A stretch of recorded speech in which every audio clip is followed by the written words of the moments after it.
Stephen Zunes is Professor of Politics at the University of San Francisco and Chair of Middle Eastern Studies. He joins us now from Christchurch in New Zealand. Professor, first of all, let's get to the nitty-gritty of it. What do you make of this?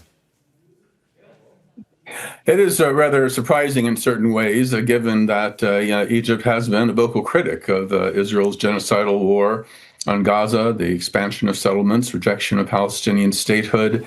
But they are fairly desperate for natural gas. The question is, why Israeli natural gas? Why not natural gas from Qatar, Algeria? But I think the answer is that the United States, which has a lot of leverage on Egypt, given the enormous amount of economic aid and the like, has basically pressured them into this deal. Obviously, Trump wants.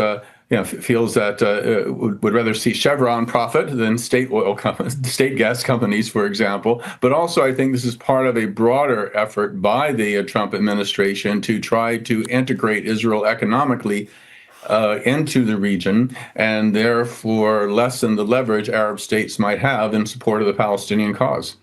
Well, that's what how is this then likely to be received in Egypt as well as perhaps in the wider Arab world ultimately here, Professor?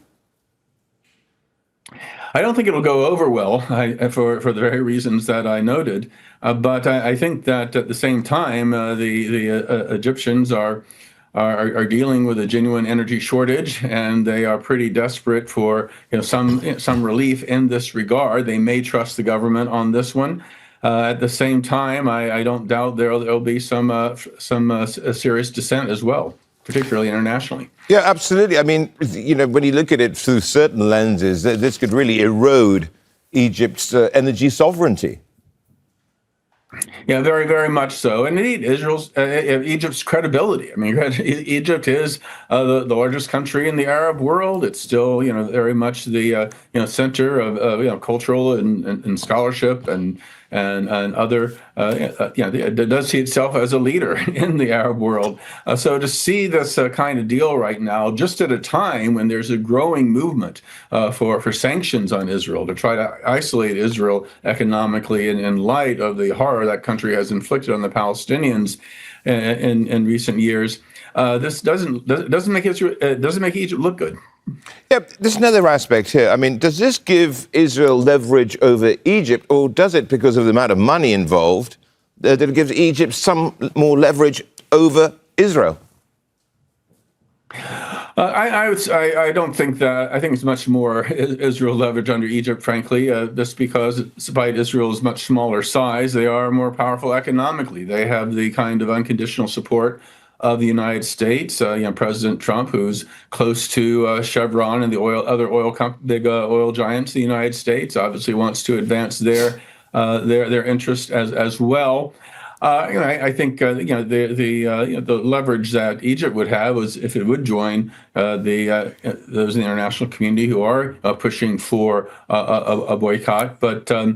I understand that Sisi is in something of a tight spot here, but at the same time, I think it does indicate that he has been more willing to compromise on behalf of U.S. and Israeli interest than many people hoped he would.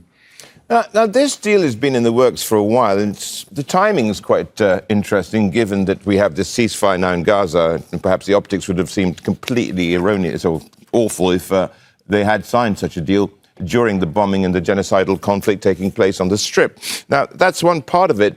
So does this actually perhaps show that behind the scenes that Israel-Egypt relations have been improving?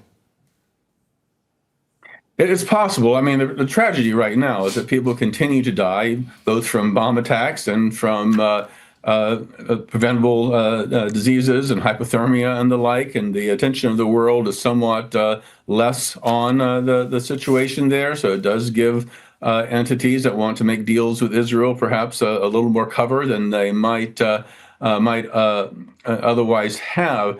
But what brings Gaza into any more relevance is the fact that the Leviathan gas field, which Israel claims, also includes the waters outside of Gaza. That the future Palestinian state would want to have access to these. They'd be legally have access to these. And so in signing this deal, is Egypt in effect recognizing Israeli sovereignty over these oil fields? And that's another question that needs to be considered. Stephen Zunes, thank you so much for joining us, Professor of Politics at the University of San Francisco, Chair of Middle Eastern Studies there. Don't miss out. Get the full picture. Subscribe to Al Jazeera for reliable news, expert insight. Like, share, stay ahead.